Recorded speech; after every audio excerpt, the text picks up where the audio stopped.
ada pemangku kebijakan yang eh, perihal data pendidikan ini menjadi tolak ukur bagi pertumbuhan ekonomi ataupun mengukur bagaimana sih kesejahteraan masyarakat yang mungkin sedang ada di sekitar kita ataupun menjadi sasaran bagi teman-teman KKN yang sedang menjalani KKN di daerahnya masing-masing. Oke, untuk itu dari Pak Gugus dipersilakan mengenai pemaparan dari sosialisasi data pendidikan. Monggo. Baik, terima kasih Mas Asmil. Izin memastikan suara saya sudah terdengar, Mas. Sudah, Pak. Ya, terima kasih Mas Asmil atas kesempatannya. Assalamualaikum warahmatullahi wabarakatuh. Selamat pagi Bapak Ibu sekalian dan adik-adik mahasiswa UMM ya. Kita bertemu lagi di acara sosialisasi untuk hari ini. Kita akan sharing bareng tentang data statistik pendidikan, terutama yang dihasilkan oleh Badan Pusat Statistik ya. Dalam rangka ini kita ada kerjasama pojok statistik. Mungkin sudah banyak yang tahu juga ya, kita punya pojok statistik di UMM dan Mas Asmil salah satunya menjadi agen statistik kita. Baik, sebelumnya izin memperkenalkan diri. Nama saya FX Gugus Febri Putranto, salah satu pegawai BPS Kota Batu, sebagai statistisi dan peneliti di BPS Kota Batu, dan mungkin di sini ada juga yang ketemu dengan saya di kelas ya. Saya beberapa kali mengajar statistik dasar dan statistik induktif ya, kalau nggak salah di tahun ajaran sebelumnya mungkin ada beberapa mahasiswa yang sudah ketemu dengan saya sampai bertemu kembali ya. Kita akan mencoba mempelajari banyak data dan banyak insight. Mungkin akan kita share beberapa indikator pendidikan dan bagaimana cara mengakses datanya. Izin saya share screen ya, Mas.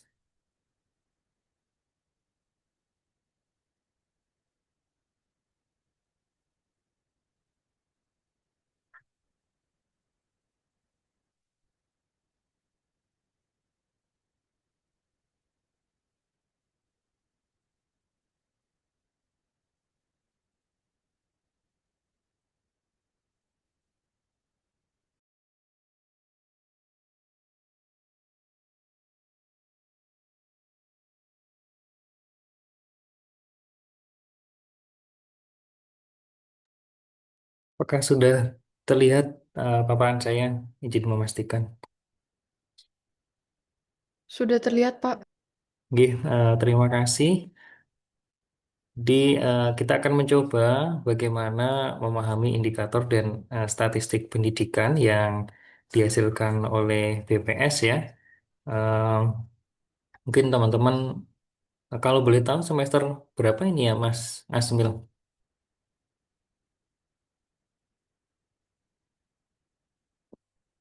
Semester 6 7 mungkin ya? Empat, Bapak. Oh, ada yang Semester 4. 4, Bapak. Baik, terima kasih. Ada yang semester 4 juga. Jadi eh, semester 4 2 tahunan ya kuliah pasti sudah eh, pernah lah ya mengakses data-data BBS, apalagi data-data perekonomian ya. Nah, kita mencoba sekarang mengakses nih atau kita belajar tentang statistik pendidikan yang mungkin eh, belum pernah mengakses ya. Oh, ternyata di BPS ada data seperti ini loh gitu ya. Kita akan belajar bareng-bareng.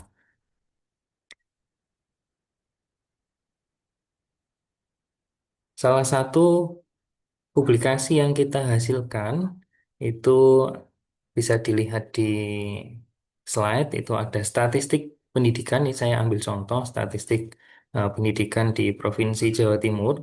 Ini kita rilis setiap tahun ya, Bapak Ibu dan adik-adik sekalian, dan ini diakses secara gratis di website kami. ada website BPS pusat ya. Ini alamatnya di bps.go.id. Nanti ada di menu aplikasi berupa PDF ini ya, adik-adik sekalian. Kemudian khusus untuk provinsi tertentu, websitenya agak sedikit berbeda, tinggal menambahkan jatim.bps.go.id. Nah, kalau mau meneliti atau mau membaca tentang publikasi di provinsi yang lain, itu tersedia juga, tinggal searching saja, misalkan pengen lihat nih statistik pendidikan di Jawa Tengah atau di Yogyakarta, itu semuanya ada, tinggal dicari di menu publikasi dan ini tidak berbayar alias gratis. Nah, kemudian berbicara tentang statistik pendidikan, bagaimana sih BPS itu mengumpulkan data-data tersebut ya? Jadi tentu saja ada metodologinya, teman-teman. Yang pertama sumber datanya kita menggunakan survei sosial ekonomi nasional. Mungkin teman-teman juga pernah mendengar, biasanya disingkat Susenas ini ya, survei sosial ekonomi nasional. Nah, survei ini dilaksanakan di seluruh wilayah Indonesia sampai level kabupaten kota, termasuk Kota Batu, Kota Malang, Kabupaten Malang, dan yang lainnya. Jadi ini datanya itu tersedia sampai level kabupaten kota. Kemudian periode surveinya itu dilaksanakan 2 kali dalam 1 tahun. Ada survei Susenas bulan Maret dan ada survei Susenas bulan September. Nah, kemudian apa yang membedakan antara Susenas Maret dan Susenas September?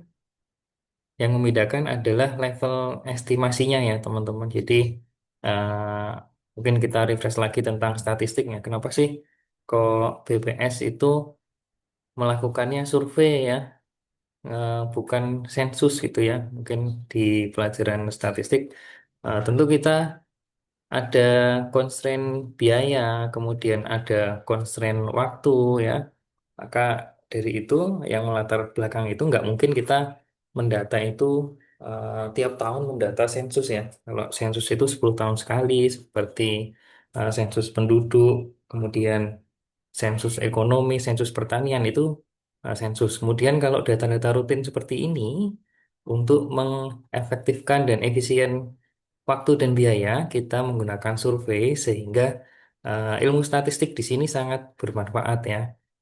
Menghemat waktu, kemudian menghemat biaya, tetapi kita bisa mendapatkan estimasi dari populasinya. Sehingga survei sangat efektif untuk menggambarkan suatu estimasi. Nah, untuk Susenas bulan Maret, itu level estimasi angka yang dihasilkan itu sampai level kabupaten kota. Sehingga implikasinya adalah sampel pada Susenas Maret akan lebih besar dibandingkan Susenas September.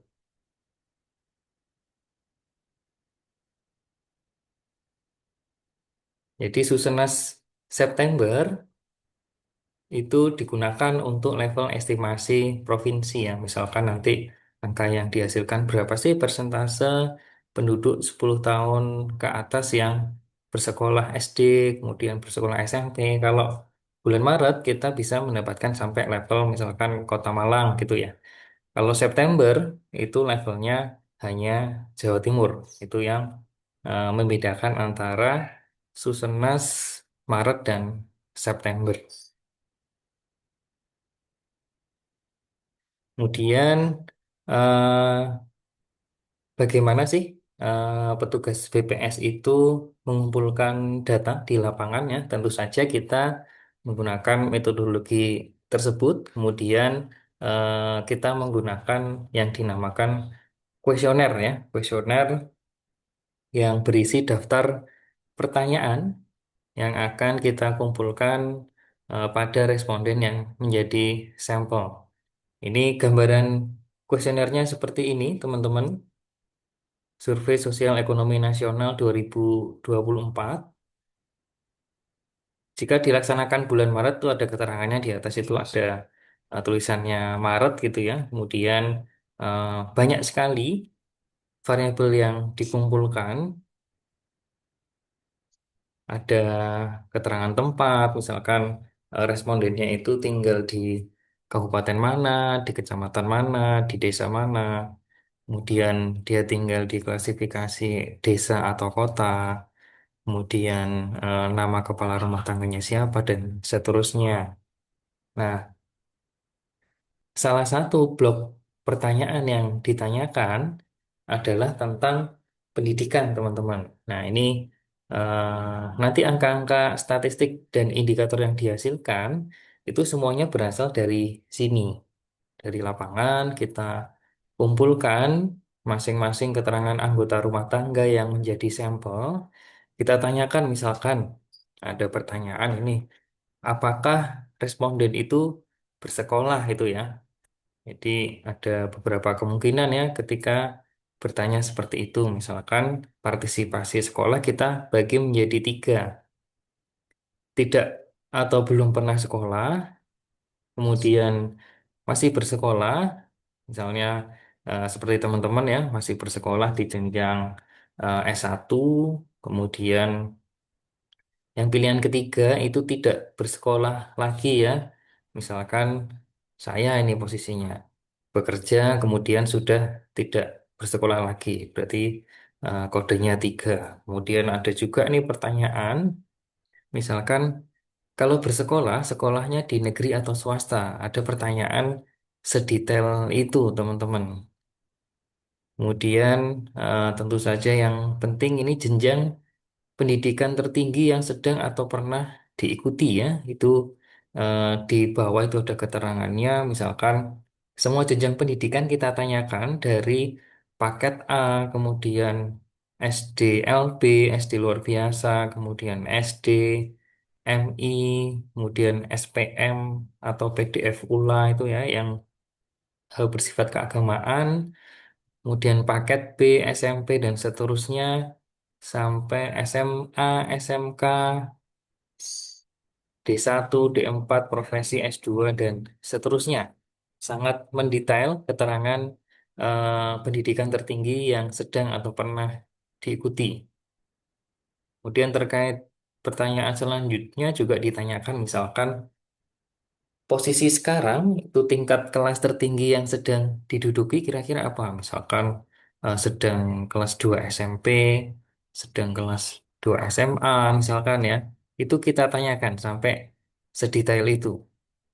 Kemudian ijazah tertinggi yang dimiliki ya, misalkan Mas Asmil ini kena sampel Susenas ya, kelas di tingkat S1 ya berarti. Pendidikan terakhirnya berarti kan SMA ya yang memiliki ijazah. Nah, itu ditanyakan juga teman-teman. Ijazahnya Mas Asmil misalkan ijazah tertingginya apa? SMA tetapi sekarang sedang duduk di semester 6 misalkan di jenjang di S1 ya misalkan. Kemudian eh, mungkin pernah dengar Kartu Indonesia Pintar itu ya tentang bantuan Kartu Indonesia Pintar ini juga ada di Survei Sosial Ekonomi Nasional kita. Jadi bisa dieksplor nih ya, Kartu Indonesia Pintar, apakah responden itu dapat Kartu Indonesia Pintar nggak? KIP ya. Kemudian apakah memperoleh juga terkait program Indonesia Pintar ya, PIP misalkan. Itu kita tanyakan. Nah, kemudian jumlah uang yang diterima berapa kita tanyakan. Kemudian untuk yang masih sekolah, kita tanyakan apakah pada tahun ajaran sebelumnya itu masih sekolah atau tidak. Ini terkait nanti indikator yang dihasilkan itu angka putus sekolah ya. Kalau tahun kemarin masih sekolah, sekarang sudah tidak sekolah ya. Misalkan usianya baru 15 tahun, artinya dia putus sekolah. Itu dihasilkan dari pertanyaan ini. Sangat banyak pertanyaan nanti yang mau eksplorasi kuesioner Sakernas, silahkan nanti berkonsultasi atau sharing dengan kami lebih detail. Kemudian selanjutnya indikator pendidikan itu yang dihasilkan oleh BPS apa saja sih ya? Nah ini beberapa indikator yang akan coba kita gali insight-nya pada hari ini. Ada 6 indikator. Yang pertama ada angka partisipasi sekolah atau disingkat APS, kemudian angka partisipasi kasar, kemudian angka partisipasi murni APM, mungkin teman-teman juga pernah dengar. Kemudian pendidikan tertinggi yang ditamatkan berdasarkan ijazahnya, kemudian rata-rata lama sekolah, kemudian yang terakhir ada angka melek huruf ya. Ini beberapa indikator pendidikan yang dihasilkan dari Survei Sosial Ekonomi Nasional yang dilakukan oleh BPS.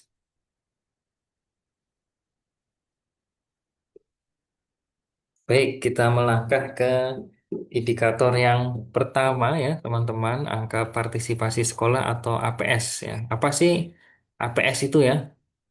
APS itu angka partisipasi sekolah dihitung dari banyaknya penduduk usia sekolah tertentu ya yang sedang bersekolah dibagi banyaknya penduduk usia sekolah tertentu. Jadi penekanannya di sini adalah usia sekolah tertentu. Artinya nanti indikator yang dihasilkan itu eh, berdasarkan usia sekolah ya. Misalkan usia sekolah itu 7 sampai 12, kemudian 13 sampai 15, kemudian 16 sampai 18 itu ya yang menjadi titik pentingnya.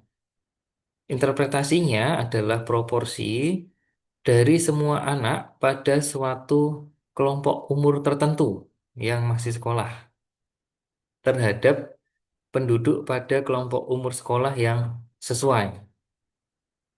Jadi ingin melihat ya, berapa anak yang masih sekolah pada kelompok usia sekolah tertentu. Manfaatnya apa? Akan bermanfaat untuk menunjukkan tingkat partisipasi pendidikan menurut kelompok umur tertentu. Jadi sekali lagi penekanan untuk angka partisipasi sekolah adalah menurut kelompok umur tertentu.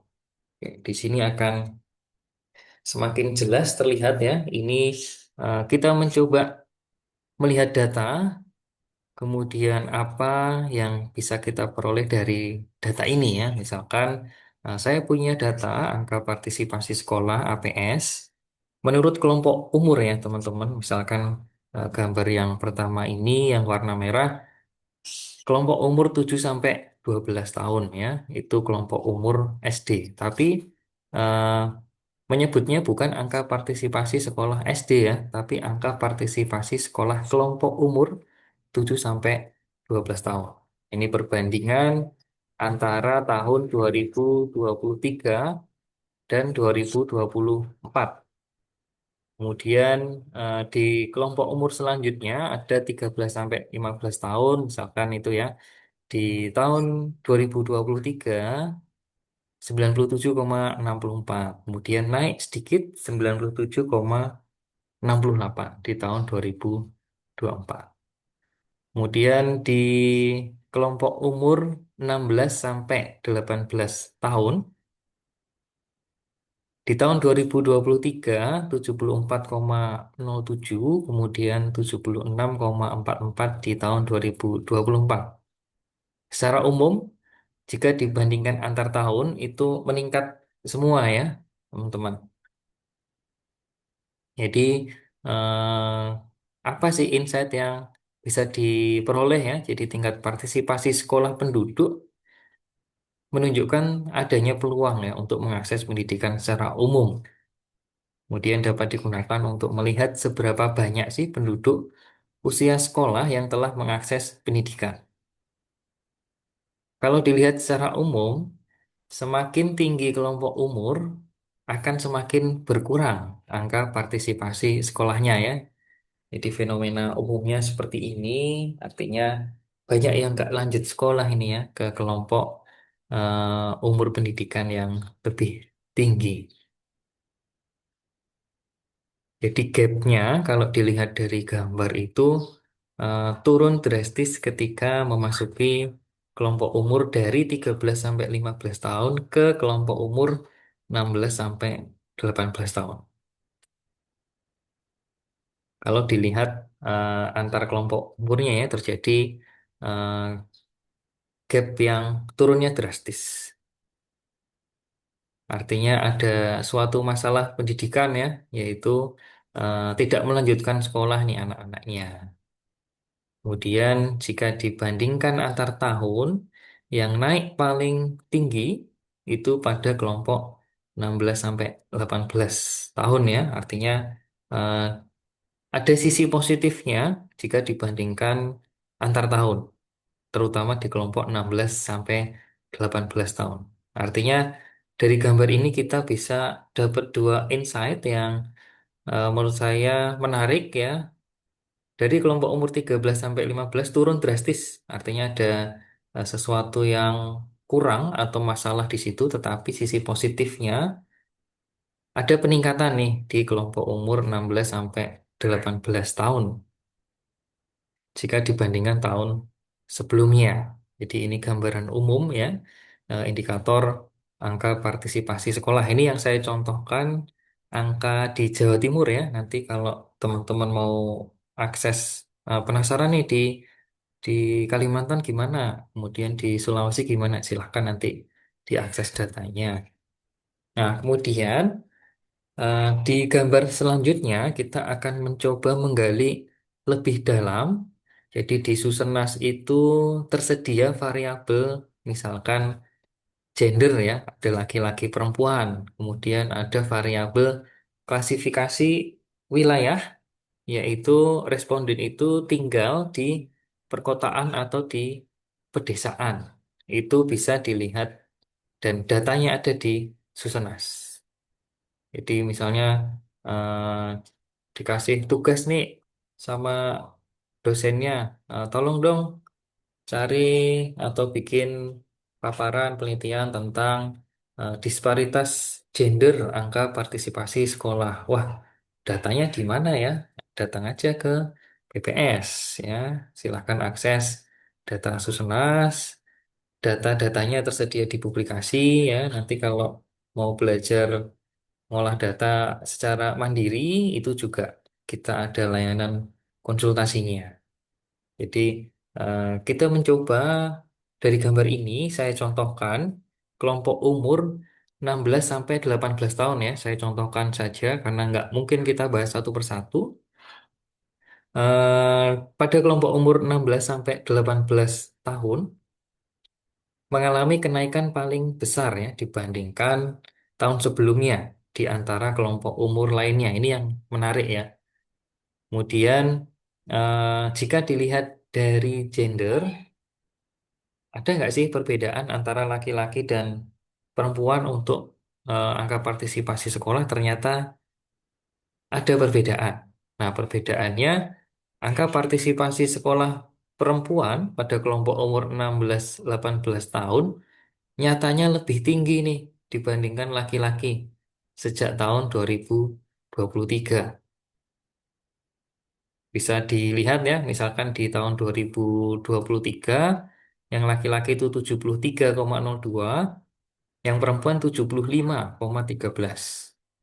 Pada tahun 2024 ada kenaikan yang laki-laki 75,92 melebihi angka perempuan di tahun 2023, tetapi angka perempuan di 2024 nyatanya naik juga 76,98%. Artinya kita dapat insight kenaikannya konsisten ya antara laki-laki dan perempuan pada 2 tahun terakhir untuk angka partisipasi sekolah yang nyatanya perempuan tidak tertinggal untuk urusan pendidikan. Kemudian bagaimana Pak jika dikaitkan dengan disparitas wilayah perkotaan dan pedesaan ya? Kita lihat menurut klasifikasi perkotaan dan pedesaan, tingkat APS di wilayah perkotaan konsisten lebih tinggi dibandingkan wilayah pedesaan. Ya. Tentu hal ini sangat terkait dengan infrastruktur pendidikan ya.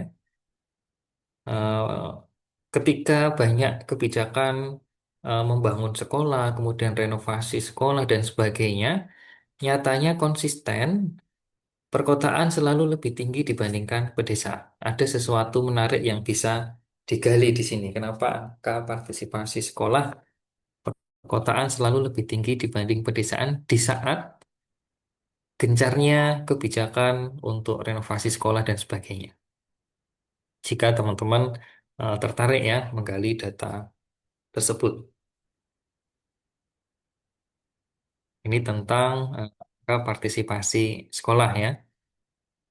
Kemudian bisa nggak Pak, misalkan saya pengen analisis secara spasial nih di Jawa Timur, pengen melihat kabupaten mana sih yang tertinggi, kemudian kabupaten mana yang terendah. Itu bisa kita sajikan juga secara spasial, dapat dilihat di sini, tiga kabupaten dengan angka partisipasi sekolah tertinggi, teman-teman. Ada yang dari Blitar mungkin di sini, angka partisipasi sekolahnya 94,58. Kemudian Kota Kediri, kemudian Kabupaten Nganjuk ya, ini tiga tertinggi. Kemudian secara spasial juga bisa kita lihat nih, terendahnya di mana? Terendahnya ada di Kabupaten Probolinggo, kemudian Kabupaten Sampang, kemudian Kabupaten Bangkalan ya. Berarti kita di sini dapat insight nih. Eh, di Susunas kita tersedia variabel kabupaten kota ya teman-teman. Bisa kita olah datanya seperti ini. Jadi bisa terlihat lebih jelas ya daerah-daerah mana yang tinggi, kemudian daerah-daerah mana yang rendah. Nah, kemudian kan mematik suatu pertanyaan nih, kenapa kok di Kabupaten Bangkalan, Sampang, Probolinggo kok masih rendah ya angka partisipasi sekolah? Nah, itu menjadi pertanyaan menarik yang mungkin bisa dijawab teman-teman ketika nanti mengeksplorasi data Susenas terkait angka partisipasi sekolah ya. Ini contohnya analisis sederhana untuk melihat secara spasial ya disparitas angka partisipasi sekolah. Oke, selanjutnya kita masuk ke indikator yang kedua, teman-teman. Kalau tadi angka partisipasi sekolah, kemudian sekarang kita akan membahas angka partisipasi kasar ya. Bedanya apa ya? Angka partisipasi kasar atau disingkat APK. Kalau tadi fokus pada kelompok umur, sekarang kita akan fokus pada banyaknya penduduk yang sedang sekolah pada jenjang tertentu. Kemudian dibagi banyaknya penduduk usia sekolah tertentu. Artinya kita tidak melihat umur lagi ya. Jadi yang penting misalkan SD ya berapa yang sekolah di SD tanpa melihat umurnya. Jadi APK ini digunakan untuk menunjukkan tingkat partisipasi penduduk secara umum pada suatu tingkat pendidikan. Nah, kita coba lihat angkanya ya.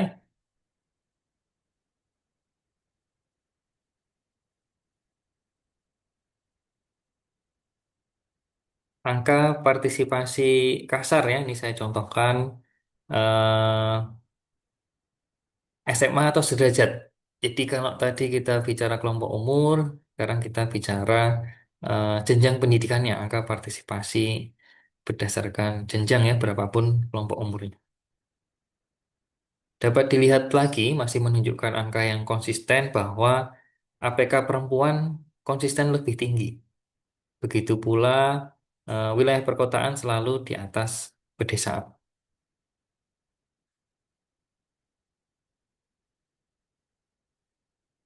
Jika dibandingkan antar tahunnya, justru di pedesaan ini semakin turun ya angka partisipasi kasarnya dari 83,18 ke 79,7. 73%. Jadi ada suatu masalah di sini dapat terlihat kenapa semakin ke sini kok malah semakin turun ya. Di saat banyak gencar, yuk sekolah, ayo sekolah ya kebijakan.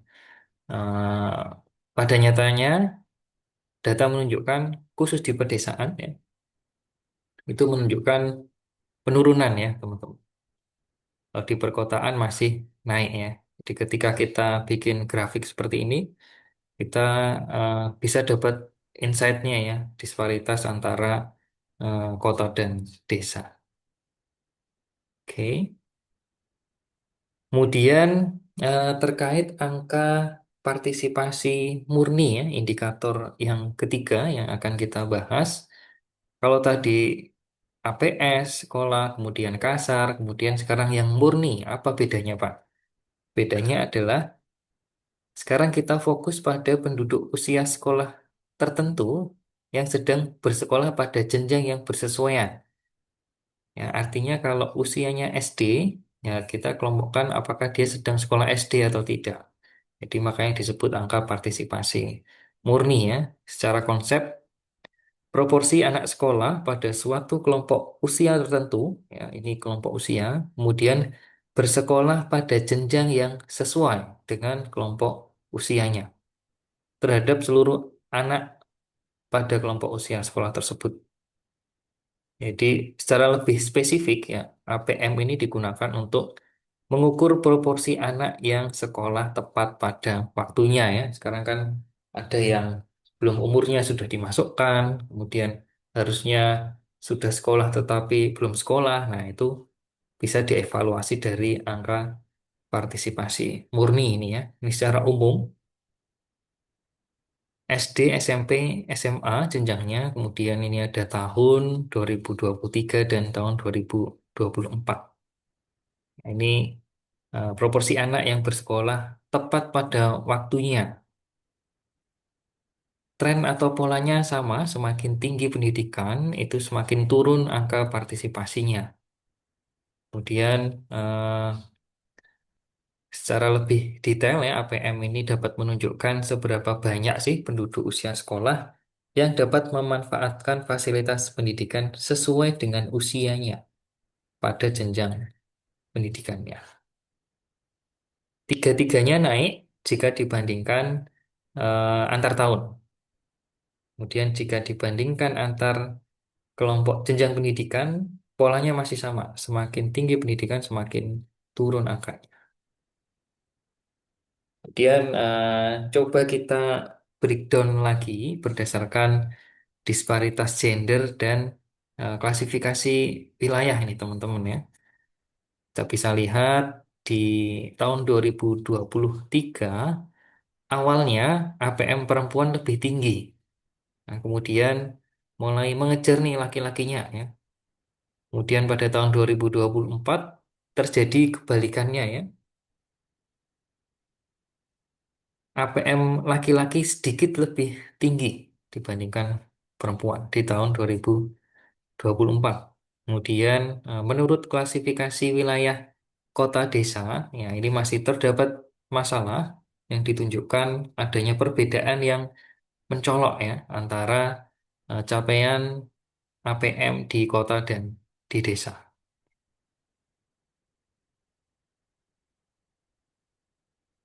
Meskipun terjadi peningkatan untuk di tahun 2024 yang di desa, tetapi gapnya masih tinggi ya. 58,05 dibandingkan 69,58. Justru semakin lebar ini gapnya ya di tahun 2024. Ini yang saya contohkan untuk jenjang SMA atau sederajat.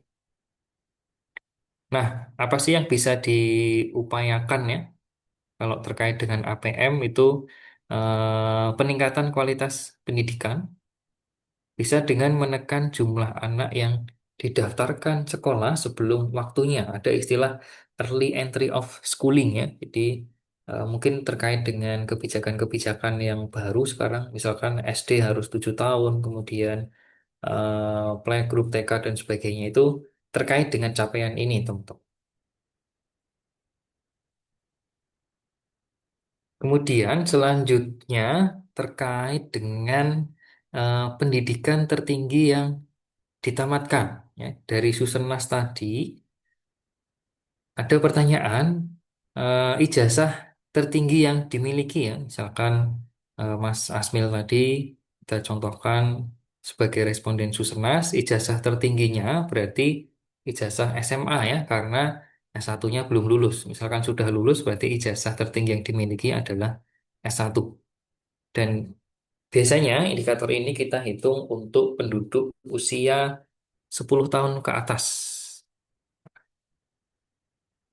Bisa kita lihat, akan kita gali di sini data pendidikan tertinggi yang ditamatkan. Ini data di Jawa Timur. Dapat dilihat pada tahun 2024, proporsi terbesar pendidikan tertinggi yang ditamatkan itu adalah jenjang menengah ya. Menengah itu SMP plus SMA 20,36% ditambah 25,50%, 45,86%, hampir 50% penduduk usia 10 tahun ke atas itu pendidikannya menengah ya. Jadi masih belum tinggi pendidikannya. Artinya sebagian besar itu pendidikannya menengah. Kemudian berapa sih yang ditamatkan pada jenjang perguruan tinggi ya? Ternyata hanya 8,66% ya. Artinya indikator ini bisa menunjukkan bahwa masih rendahnya tingkat pendidikan tinggi yang ditamatkan oleh penduduk Jawa Timur ya. Padahal Jawa Timur itu pusatnya pendidikan ya. Selain Jawa Tengah, Jogja dan sebagainya, banyak kampus di Jawa Timur. Salah satunya bisa kita lihat di Malang saja. Ada berapa banyak kampus perguruan tinggi? Ya, nyatanya secara agregat belum ngangkat ya, masih 8,6% saja penduduk usia 10 tahun ke atas di Jawa Timur ya pendidikannya tinggi. Artinya masih ada PR besar ya terkait indikator pendidikan tertinggi yang ditamatkan. Karena nyatanya hampir setengah itu pendidikannya hanya menengah. Kemudian ada disparitas nggak ya kira-kira di kota dan di desa ya, misalkan di Jawa Timur. Bisa kita lihat yang hijau itu perkotaan, kemudian yang biru adalah pedesaan. Misalnya kita konsentrasi nih di wilayah pedesaan, misalkan penduduk dengan pendidikan maksimal SD sederajat dan SMP masih mendominasi ya, sekitar 33% lebih SD ya. Kemudian antar kategori wilayah dapat terlihat bahwa perbedaan terbesar ya atau gap terbesar ada pada jenjang pendidikan SMA nih teman-teman. Berapa gapnya itu 12,98% ya. Jadi kalau di SMA itu tidak sampai 20% itu yang di pedesaan. Yang di perkotaan itu hampir lebih dari 30% dapat kita lihat di sini. Jadi semakin tinggi pendidikannya, nyatanya penduduk yang tinggal di kota lebih banyak menikmati fasilitas atau pendidikan tinggi. Ya, artinya masih ada halangan ya bagi penduduk desa untuk mengenyam pendidikan yang lebih tinggi. Tentu ini menjadi PR ya untuk bahkan dianalisis kebijakan publik dan sebagainya terkait data-data di pendidikan. Nah, kemudian kan tadi disampaikan mungkin ada yang KKN di desa mana, di kabupaten mana. Nah, teman-teman bisa menggali insight yang lebih dalam ya, karena ini data agregat. Kemudian apa sih yang terjadi sebenarnya? Misalkan kalau KKN tuh nginep di rumah warga nggak ya? Berapa minggu gitu ya? Bisa tuh jadi penelitian kualitatif ya. Misalkan kenapa kok anak-anak di desa gitu ya masih susah mengakses pendidikan. Padahal banyak loh sekolah. Sampai di desa-desa pun sekolahnya masih banyak. Itu mungkin yang bisa digali teman-teman ya. Dari early warning seperti ini ya, kenapa di kota lebih tinggi, khususnya di pendidikan SMA dan perguruan tinggi. Kemudian indikator yang selanjutnya yang akan kita bahas adalah rata-rata lama sekolah, teman-teman. Rata-rata lama sekolah adalah rata-rata jumlah tahun yang diselesaikan oleh penduduk pada seluruh jenjang pendidikan formal yang pernah dijalani. Rumusnya seperti ini, MYS itu mean years schooling. Rumus rata-rata seper N sigma I sama dengan 1 sampai N. Nah, N-nya itu jumlah penduduk ya. I-nya 1 sampai N ya. Misalkan interpretasinya adalah rata-rata lama sekolah ini dapat digunakan untuk melihat kualitas penduduk ya dalam hal mengenyam pendidikan formal. Semakin tinggi angka rata-rata lama sekolah, semakin lama atau semakin tinggi pula jenjang pendidikan yang dijalani. Kita lihat datanya ya teman-teman. Rata-rata lama sekolah biasanya indikator dari BPS itu untuk usia 15 tahun ke atas. Secara umum atau secara total pada tahun 2024 angkanya itu 8,69%, meningkat sedikit dibandingkan tahun 2023 ya. Artinya kalau mau disetarakan 8,69 tahun itu setara kelas 2 SMP ya. Bisa dibayangkan teman-teman di Jawa Timur rata-rata lama sekolah penduduk Jawa Timur itu hanya sampai kelas 2 SMP. Ini rata-rata ya. Berarti masih banyak penduduk yang pendidikannya di bawah. Nah, peningkatan tahun lama sekolah nyatanya belum dibarengi dengan pemerataan ya, baik dari sisi gender maupun klasifikasi wilayah. Kalau dilihat dari gender ya, itu perempuan sedikit tertinggal, kemudian di pedesaan juga pedesaan gapnya lebih banyak ya. Di 2023 perkotaan 9,4 itu sudah lulus SMP ya kalau 9 tahun. Sedangkan di pedesaan itu hanya sampai kelas 7. Kelas 7 itu kelas 1 SMP. Jadi masih ada disparitas ya antara perkotaan dan pedesaan. Nah, ini analisis spasial lagi teman-teman. Di mana sih yang tertinggi, di mana yang terendah? Rata-rata lama sekolah bisa kita lihat di sini paling tinggi itu Kota Madiun 12,02 ya. Sudah lulus SMA ini rata-rata kalau di Kota Madiun. Ada yang dari Madiun mungkin teman-teman. Kemudian yang nomor 2 itu Kota Malang 11,38 ya, kelas 11 hampir lulus SMA. Kemudian Kota Mojokerto 11,51. Nah, kemudian yang terendah ini pola yang sama dengan angka partisipasi sekolah tadi ada di Probolinggo, Bangkalan, dan Sampang. Sampang yang terendah itu hanya 5,71 rata-rata lama sekolahnya. Artinya belum sampai lulus SD ini rata-rata lama sekolah di Kabupaten Sampang. Ya, menjadi pertanyaan menarik ya jika ingin melakukan analisis lebih mendalam terkait rata-rata lama sekolah di Kabupaten Sampang. Oke, indikator yang terakhir ya, sepertinya ini angka melek huruf ya. Kita juga bisa menghasilkan angka melek huruf. Jadi proporsi penduduk usia tertentu yang mempunyai kemampuan membaca dan menulis huruf Latin dan atau huruf lainnya tanpa harus mengerti ya.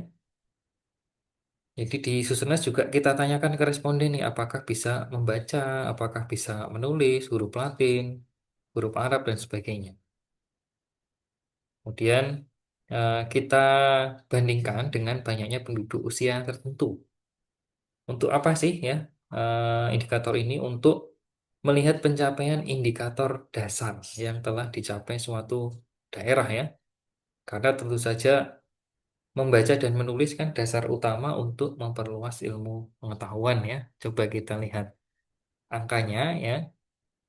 Angka melek huruf usia 10 tahun ke atas pada tahun 2024 sudah mencapai 94,55%.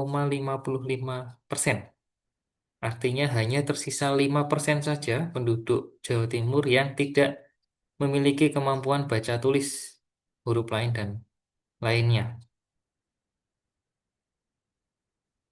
Kemudian kita coba analisis disparitas lagi, laki-laki dan perempuan. Masih ada perbedaan ya antara laki-laki dan perempuan. Gapnya juga masih tinggi, 96,39 dibandingkan 92,02. Di tahun 2024 gapnya sedikit mengecil ya. Berarti ada eh, laki-laki ya 96,17 turun sedikit. Nah, perempuannya naik ini mengejar laki-lakinya di tahun 2024. Disparitas kota desa lebih mencolok 96,43 di perkotaan, kemudian di pedesaan hanya 91,28%. Ada peningkatan sedikit di tahun 2024 untuk pedesaan, tetapi gapnya semakin jauh ya teman-teman. Yang perkotaan semakin lari ya 97,04%. Artinya ada pertanyaan lagi ya selalu menarik kita membandingkan antara capaian pendidikan perkotaan dan pedesaan karena menurut tujuan pembangunan berkelanjutan ya disparitas itu harus dihilangkan. Pada nyatanya masih tinggi ya disparitas antara kota dan pedesaan. Kemudian terkait dengan angka buta huruf nih teman-teman ya, ini terkait dengan angka buta huruf. Kalau tadi melek huruf, ini buta huruf ini ya, berarti tidak bisa membaca dan menulis. Mana sih paling banyak ya? Bisa kita lihat yang tertinggi masih Kabupaten Sampang ini ya. Jika ingin menganalisis disparitas secara spasial dapat dilihat di situ. Kemudian Kabupaten Probolinggo, kemudian sekarang masuk Kabupaten Bondowoso 9,94% ya. Artinya kalau melihat secara spasial peta seperti ini, teman-teman bisa menghubungkan kaitan misalkan mau menganalisis antara wilayah ya, kewilayahan, kemudian suku, kemudian kalau teman-teman pernah mendengar telatah ya, wilayah kebudayaan. Nah, coba kita analisis nih apakah ada hubungan antara wilayah telatah kebudayaan dengan capaian pendidikan. Itu bisa dianalisis menggunakan eh, Susenas. Baik, itu indikator-indikator pendidikan secara umum ya. Masih sangat banyak yang bisa kita eksplorasi dari data pendidikan bersumber dari Susenas. Nah, Susenas itu yang kita sajikan tadi merupakan data-data makro atau agregat. Kemudian kalau teman-teman tertarik untuk lebih tahu bagaimana cara mengolah data mentah menjadi data agregat, nah, mungkin teman-teman ada yang tertarik nih otak-atik data mikro ya, bisa datang ke pojok statistik di kampus, mungkin sudah sering datang ke sini ya. Kita promosi lagi nih pojok statistik di GKB 2 lantai 4 ya. Misalkan mau cari data penelitian, mau konsultasi tentang skripsi atau tesis, kemudian mau belajar ngolah data, kemudian mau belajar bentuk datanya kayak apa sih yang diolah oleh BPS untuk menghasilkan angka tersebut. Nah, kita bisa diskusi bareng ya, rame-rame di pojok statistik itu ada pendaftarannya di link Instagram kita ada tautan Google Form yang mungkin mau konsultasi di hari Rabu, kita bisa ketemu langsung. Silahkan reservasi dulu ya di s.bps.go.id/daftar postat underscore UMM. Atau bisa lihat di Instagram kita, nanti akan diminta mengisi ya, rencana datang hari apa, kemudian topik yang ingin dikonsultasikan apa, bebas di sini. Ya, setiap hari Rabu kita bisa bertemu secara offline jam 9 sampai jam 12. Kemudian kalau selain hari Rabu akan dilayani oleh agen-agen statistik kami yang ada di kampus, salah satunya Mas Asmil. Bisa berkonsultasi juga dengan Mas Asmil. Kemudian jika teman-teman memiliki kesibukan atau mau konsultasi secara online, kita juga menyediakan layanan hallopst.web.bps.go.id. Ini bisa diakses kapan saja di jam kerja kami, jam 8 sampai jam 4 sore. Ini webnya di sini hallopst.web.bps.go.id. Kita bisa secara tatap muka online ya. Kita menggunakan fasilitas Google Meet yang akan difasilitasi kami. Nanti tinggal registrasi di sini. Kemudian ingin melakukan konsultasi data apa misalkan ya. Pak mau belajar dong cara ngolah data pendidikan tadi. Misalkan di kabupaten tertentu, di kabupaten misalkan di Surabaya saja atau Sidoarjo dan sebagainya. Silahkan ya konsultasi ke kami. Ya, ngolahnya pakai apa Pak? Nanti kita belajar bersama ya. Ini bisa diakses di mana saja, kapan saja, tetapi untuk konsultasinya hanya di jam kerja saja, jam 8 sampai jam 4 sore. Nah, nanti akan ada tim pojok statistik ya, tim pojok statistik di situ akan muncul siapa saja pegawai yang bisa untuk konsultasi ya, bisa dengan saya, bisa dengan yang lainnya sesuai dengan kebutuhannya teman-teman. Itu secara spesifik nanti misalkan mau konsultasi data kemiskinan, data pendidikan, data sosial dan sebagainya di situ sudah muncul siapanya ya. Baik, demikian presentasi atau sharing dari saya. Silahkan jika ada pertanyaan, konsultasi dan sebagainya. Terima kasih atas perhatiannya. Saya kembalikan ke Mas Asmil. Baik, terima kasih Pak Agus atas pemaparan materinya. Oke teman-teman sekalian, tadi disampaikan oleh Pak Gugus perihal dari indikator perhitungan di bidang pendidikan dan juga mengenai Susenas di mana untuk menghitung bidang pendidikan juga.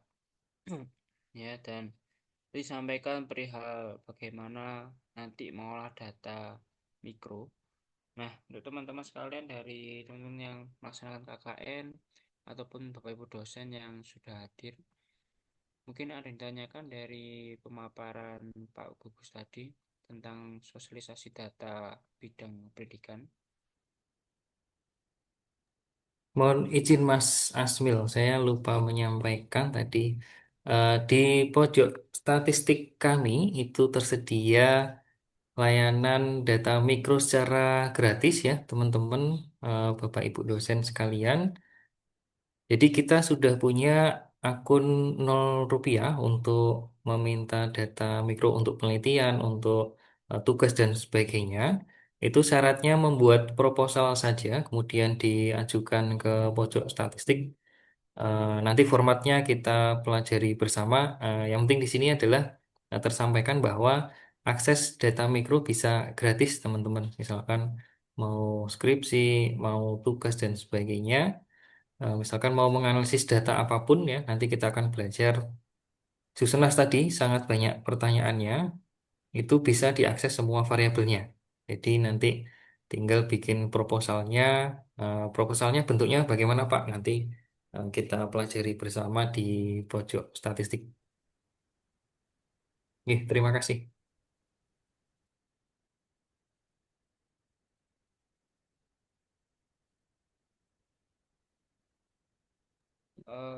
Mungkin ada yang ditanyakan dari para hadirin untuk materi pada hari ini. Dan saya mengingatkan untuk teman-teman sekalian nanti akan saya share link presensi di room chat yang bisa setelah ini bisa diakses untuk absensi pada hari ini ya.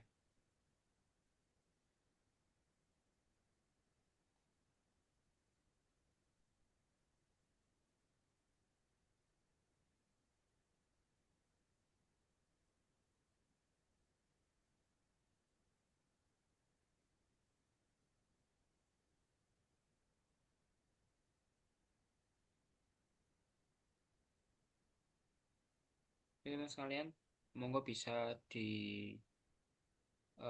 untuk link presensinya sembari menunggu teman-teman atau Bapak Ibu dosen yang ingin menanyakan dari materi pada hari ini.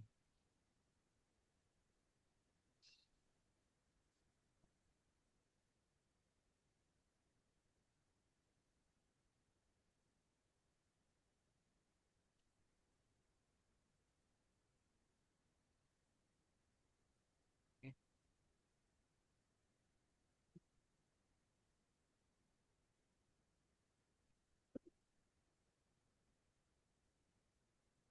Baik, apabila sudah diisi untuk link presensinya, tadi sampaikan bagus juga dan saya mengingatkan kalau di UMM di GB2 lantai 4 sudah ada pojok statistik dan teman-teman bisa mengakses data mikro atau makro secara gratis, dan setiap Rabu akan ada dari pihak BPS yang bisa membantu teman-teman sekalian dalam mencari data ataupun mengolah data nih Pak Gugus nih.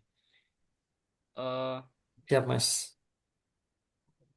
Karena tidak ada pertanyaan, sebelum saya tutup mungkin ini minta tolong teman-teman sekalian bisa eh, open kamera, kita foto bersama terlebih dahulu untuk dokumentasi agenda hari ini.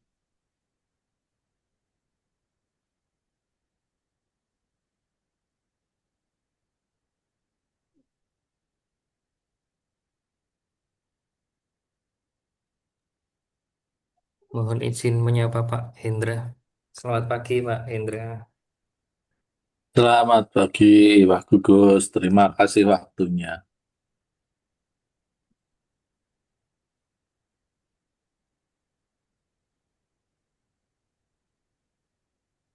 Oke, yang slide 1 saya screenshot ya, slide ya. 1, 2, 3. Oke, yang slide kedua saya screenshot. 1, 2, 3. Oke, baik. Terima kasih teman-teman sekalian atas partisipasinya. Saya selaku moderator ingin mengucapkan terima kasih dan mohon maaf sebesar-besarnya apabila ada kekurangan dan salah kata, dan saya ucapkan terima kasih pada Pak Gugus untuk penyampaian materinya pada hari ini. Semoga bisa bermanfaat untuk kita semua. Akhir kata, billahi fisabilillah wassalamualaikum warahmatullahi wabarakatuh. Waalaikumsalam. Waalaikumsalam. Terima kasih banyak. Terima kasih, Bapak. Terima kasih, Pak Gugus. Sami-sami, Pak Hendra. Nanti Oh, materi Pak. saya share ke Mas Asmil, nggih. Ya, nanti jadi per teaser juga.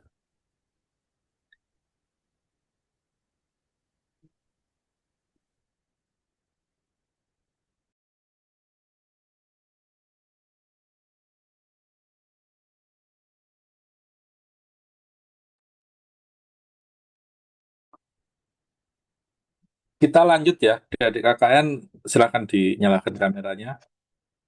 Kita lanjut koordinasi minggu depan kita pemberangkatan ya. Yang pertama informasi